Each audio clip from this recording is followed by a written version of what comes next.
On tonight's agenda is Resolution 84-2020, which retroactively approves March payroll payments, as well as a pair of checks totaling $15,000.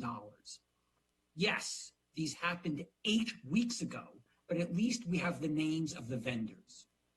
Then there's Resolution 83-2020, which retroactively approves payments for April payroll and a total of $12.4 million in other payments made on April 29th, 3 weeks ago, and April 6th, 6 weeks ago, with a note to see an attachment.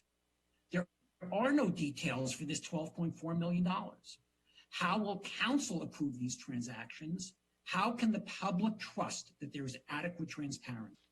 The $12.4 million in unexplained expenditures that will probably be approved tonight without adequate detail for review by the council and the public are a sad symptom of a failure of transparency in Teaneck.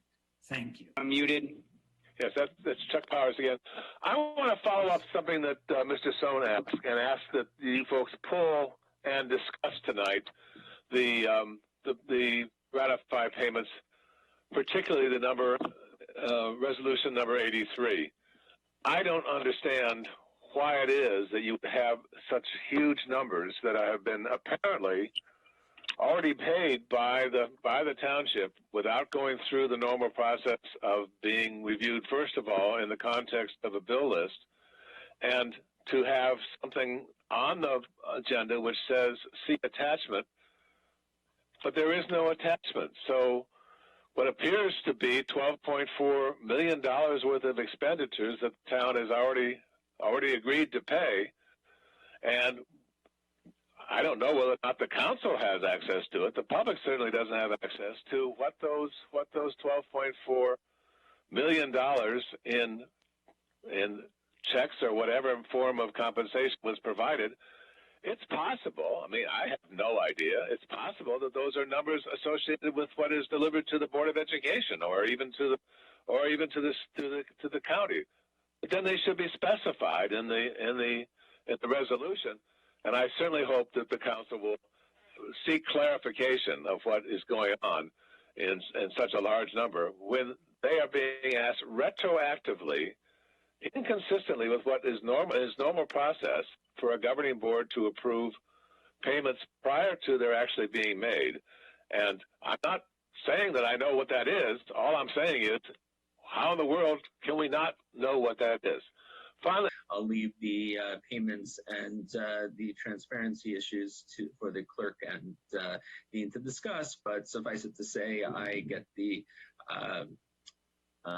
documentation along with everybody else, and I always seem to be able to reach out to our clerk. I am shocked that certain people come to the mic in order to sandbag at the last second instead of placing a request for the information. The clerk seems to always be able to get back to us in time. But like this one. The last comment is, I hope somebody before the meeting is over tells us how we spent the $12.4 million. So, Deputy Mayor, can I jump in at this point? Yeah, 1 second. Dr. Pruitt, are you done? I'm done. Okay. Yeah, go ahead. This is our CFO, Abbasi. So, thank you, Deputy Mayor. So there were two attachments, two check registers that were attached to both resolutions. I am looking at the agenda program right now. They are still there, but for whatever technological error, they did not post to the final agenda. And I'm sure Doug and I can work that out tomorrow. For the edification of the council and the public, the first resolution for 10 point, sorry, give me a moment, my connection froze. The first resolution, as Dr. Powers had forecasted, majority of that payment is to the Board of Education, approximately $8.7 million.